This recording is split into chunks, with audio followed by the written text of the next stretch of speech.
গাজীপুর ২ আসনের আওয়ামী লীগের সাবেক সংসদ সদস্য শ্রমিক নেতা আহসানুল্লাহ মাস্টারের ১২তম মৃত্যুবার্ষিকী আজ। দীর্ঘ এক যুগেও এ হত্যা মামলার রায় কার্যকর না হওয়ায় ক্ষোভ জানিয়েছেন পরিবারের সদস্য ও দলের কর্মী সমর্থকরা। গাজীপুর প্রতিনিধি ফারদিন ফেরদৌসের পাঠানো তথ্য ছবিতে ডেস্ক রিপোর্ট।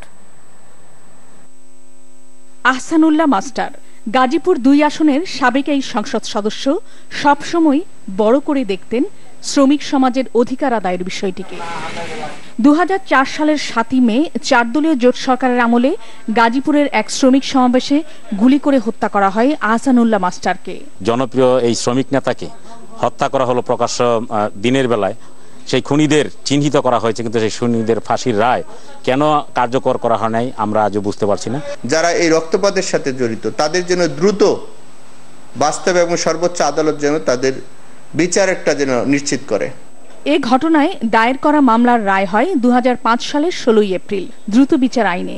এতে প্রধান আসামি বিএনপি নেতা নুরুল ইসলাম সরকার সহ ২২ জনকে ফাঁসি ও ৬ জনকে যাবজ্জীবন কারাদণ্ডের আদেশ দেন আদালত।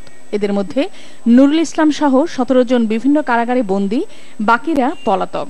যারা বিদেশে পলাতক আছে, আমরা মাননীয় প্রধানমন্ত্রীর কাছে অনুরোধ করব, দাবি করব যে ওদেরকে আইনের আওতায় যেন বিদেশ থেকে যে কোনোভাবে ওনাদের আইনের মাধ্যমে বিদেশ থেকে এনে আইনের আওতায় এনে তাদের বিচার আমরা দেখতে পারি।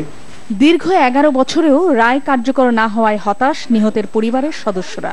আমার ছেলের খুনিদের ফাঁসি রায় চাইছিলাম, এখনো তো পাই নাই। এইটা আমার আশা প্রশান হলো।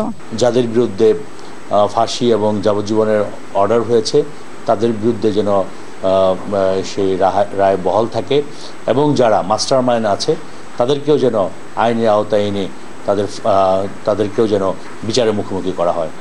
আইনের শাসন নিশ্চিতে অবিলম্বে আহসানুল্লাহ মাস্টার হত্যা মামলার রায় কার্যকরের দাবি জানিয়েছেন গাজীপুরের মানুষ। মাছরাঙা নিউজ ডেস্ক।